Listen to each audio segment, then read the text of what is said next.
If this past year in politics has taught us anything, it's that women are not marching into the upcoming midterms quietly. Galvanized by the election of Donald Trump and more recently the rise of the Me Too movement, it's a level of energy and anger that could shift the balance of congressional power and has led to moments like these in which women are demanding elected officials answer to them for their votes. What you are doing is allowing someone who actually violated a woman to sit in the Supreme Court. This is not tolerable. Look at me when I'm talking to you. You're telling me that my assault doesn't matter, that what happened to me doesn't matter, and that you're going to let people who do these things into power. Immediately following now Supreme Court Justice Brett Kavanaugh's confirmation, one poll found that 63% of registered women plan to cast their ballots for Democrats next month. Can women's anger fix what ails us? That question is answered in New York Magazine writer Rebecca Traister's new book, Good and Mad, The Revolutionary Power of Women's Anger, a message that resonated strongly recently on the Senate floor. I'm left with anger and determination, just like millions of people across the country. I will take Rebecca Traister's advice and commend it to the women of America and the men who understand their stories. I will stay mad and let that anger propel us to change. She is unbelievable. Rebecca Traister joins us now. Good to see you, Rebecca. How great that feel, by the way? Did you love that? Yeah, well, I loved it. It was a terrible day. It was a terrible day. That's a very good point. But within the context of that terrible day, I was shocked and deeply proud. Okay, so you make an obviously persuasive case that female fury has fueled social progress through this country. Give me an example or two that the audience is unlikely to know about. Well, I think when we think of the labor movement, for instance, we often think of a history of Teamsters, coal miners. We think of it as a white male movement, with some exceptions. Teacher unionism we understand to be led in many ways by women. But in fact, some of the earliest iterations of the labor movement were in Lowell. In the 1830s, some of the earliest walkouts and one of the first unions were the young women working in the textile mills in Lowell. And they were sort of the birth of the labor movement, which happened, by the way, the same women were forming one of the first women's abolition societies in the United States. So that was happening so early, and yet we're not taught those stories, or for that matter, later stories about the washerwomen in Atlanta in 1881, black washerwomen who went on strike and really altered that city's economy, or the garment district workers, the women, Clara Lemlich, who called for the walkout of 20,000 in 1909, demanding changes from the shirtwaist factories. We're not taught that angry women, had a catalytic, propulsive role in the labor movement, as just one example. Okay, so that anger has changed our country, but you also acknowledge in your book how uncomfortable some people are with women expressing that anger. Does that doom Elizabeth Warren's fate or candidacy, if there is one? I think it can't. I think one of the projects ahead of us is trying to alter the way that we receive women's anger. One of the goals of my book is to make us see that women's anger can be instructive, politically consequential, can point us toward inequities and things that need to be fixed. We have to alter the way that we absorb, receive, and understand women's anger as valid. That's a change we have to make to the system. Am I entitled to one stupid question? In this as many as you'd like. Well, thank you very much. Very kind. Was it prickly pugilism? I think it's a term you used when you wrote that great piece with a great photograph. Check out this photograph of Elizabeth Warren in New York Magazine during the summer.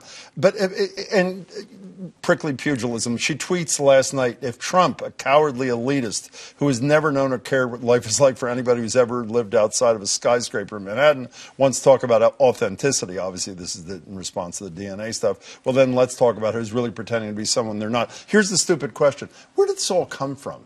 That it is not only fine, but recommended for men to be angry. It produces results. But if women do, we recoil. What's the genesis? You can look to our founding.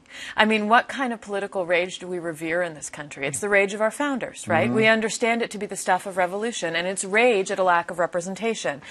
Some of the ways they express that rage, throwing tea into a harbor, if that were done by women or people of color, it would be called a mob or a temper tantrum, right? It is being called a mob right now. Well, it gets to the answer to your question. What those founders did in their righteous rage at a lack of equality and representation was build a country that recodified all kinds of other lack of representation and cutting populations out, disenfranchising them, enslaving them.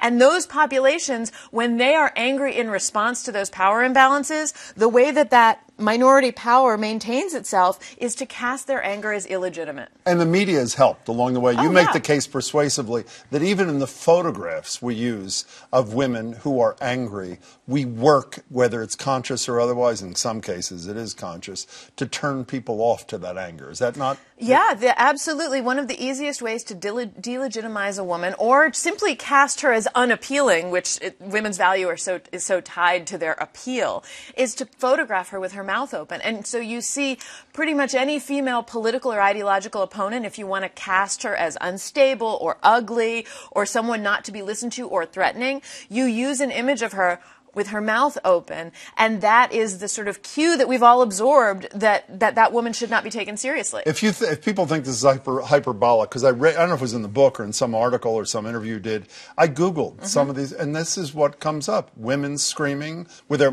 screaming. Yeah. We don't know what they're doing. It's just with their mouths are open. You're right. Yeah. I want to play a couple of minutes from this recent Supreme Court. Your book came out right about the time of the confirmation, right? It came out 5 days after the testimony. 5 days after. Yeah. Here's a little bit from Ford and from Kavanaugh. I am here today not because I want to be. I am terrified. I am here because I believe it is my civic duty to tell you what happened to me. I'm just happy to describe them if you wanted me to, and I'm happy to not. It's just whatever you want. You're asking about, blackout. I don't know. Have you? Could you answer the question, Judge? That's not happened.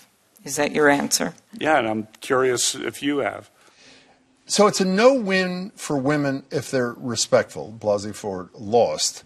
And if men lose it like he did, they win. In fact, what's doubly perverse, at least to me, is when Kavanaugh acted like a human being, almost, on Fox News, he was ridiculed for being a weakling. And then when he lost it at the hearing, he was celebrated as somebody that 49 Republicans can vote for. So what's the moral of that story?